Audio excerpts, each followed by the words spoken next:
The toughest part of the day doesn't happen at work or at school. For most people living in the Philippines,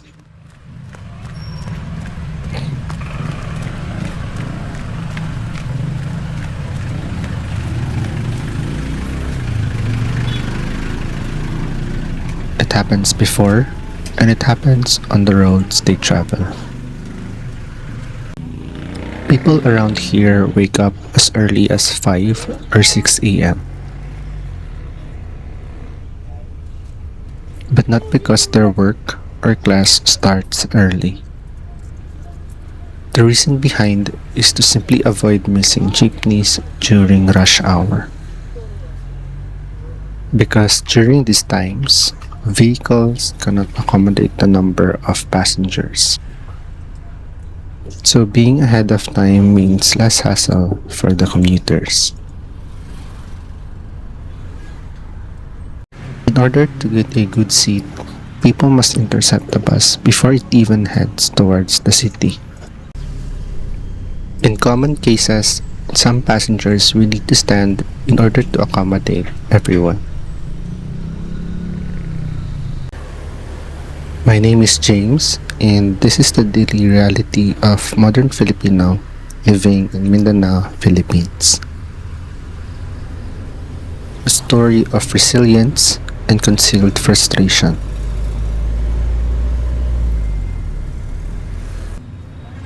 Unlike Manila, Mindanao doesn't have any train transportation. This means that this island relies solely on road-based transport such as jeepneys and buses.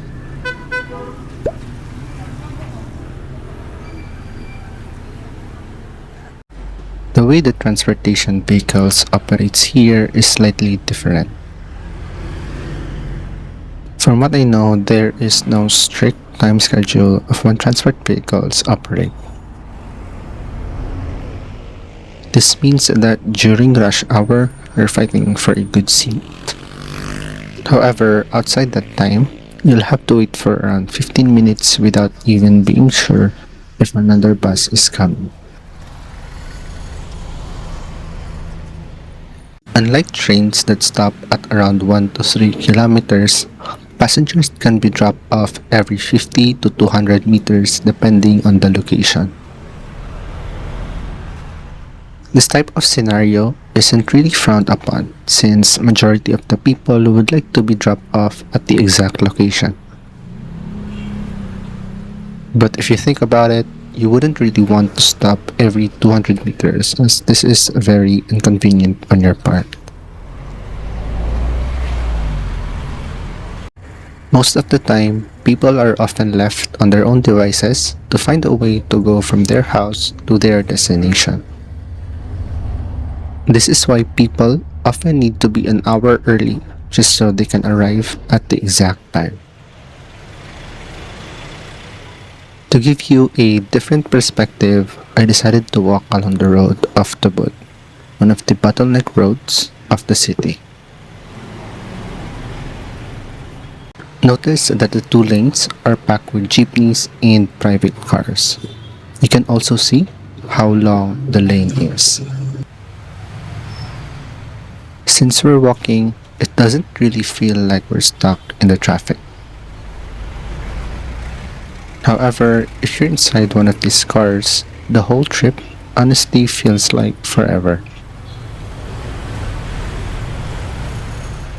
To mitigate the ever-increasing traffic jam problem, traffic lights are installed here.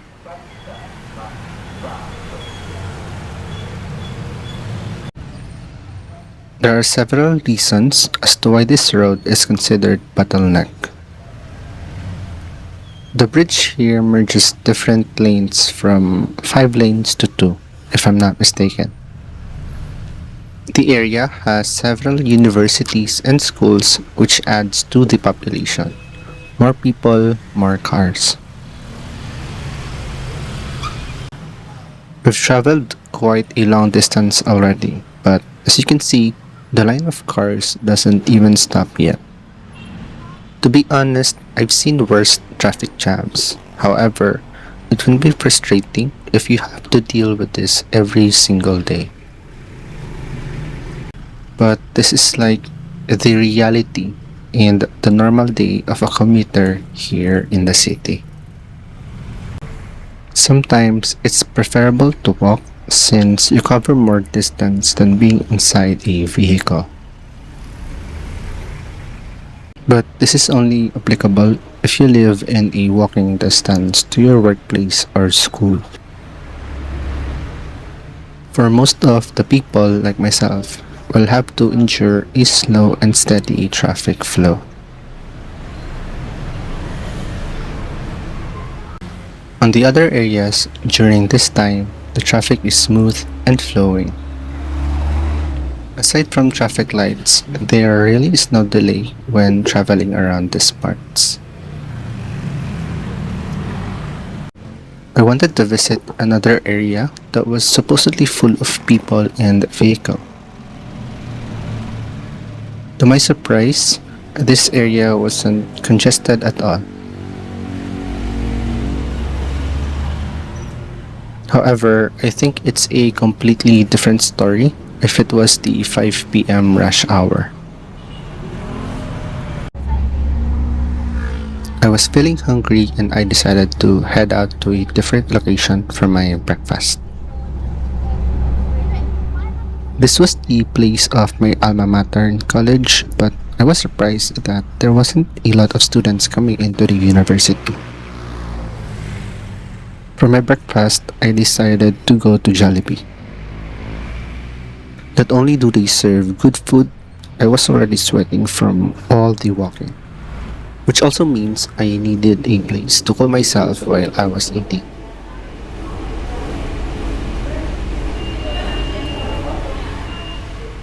To give you another idea towards the traffic here in my city, I decided to pass time on a popular co-working space. I'm using this time as well to upskill. With the advent of AI, the demand of work has drastically changed. Not to mention that there are fresh graduates entering the field, which means there are now more competitions than ever. It's already 4 p.m. in the afternoon, and this is the time where some students are already being picked up by their parents at school. It's quite a distance from where we are, so we should ride a jeepney.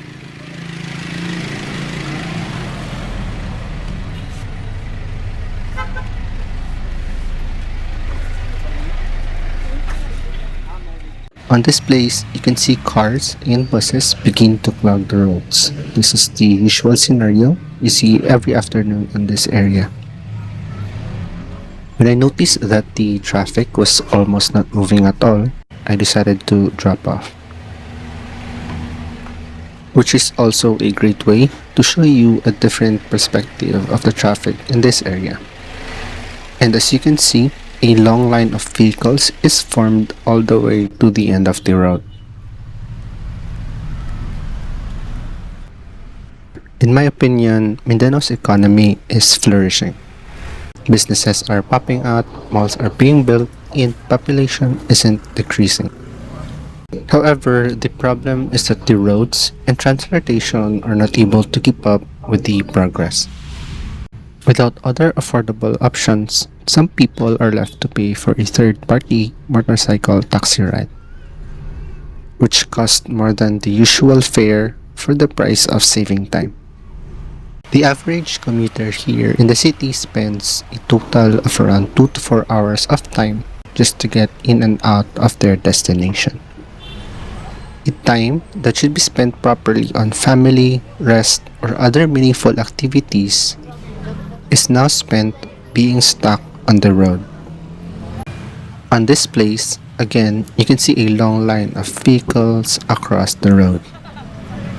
Inside these vehicles are people going out from work or people that are eager to pick up their children.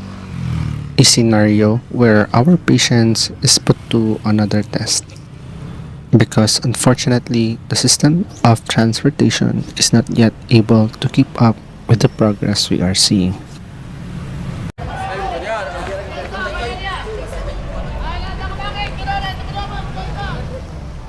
For the record, the local government is working behind the scenes to implement additional solutions towards this type of issue.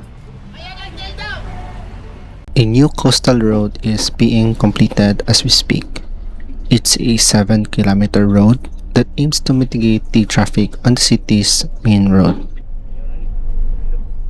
Until these projects are completed, Filipinos will have to endure longer hours and time traveling outside. Because in this city, transportation is not just going from one place to another. It's a test of endurance and patience on a daily basis.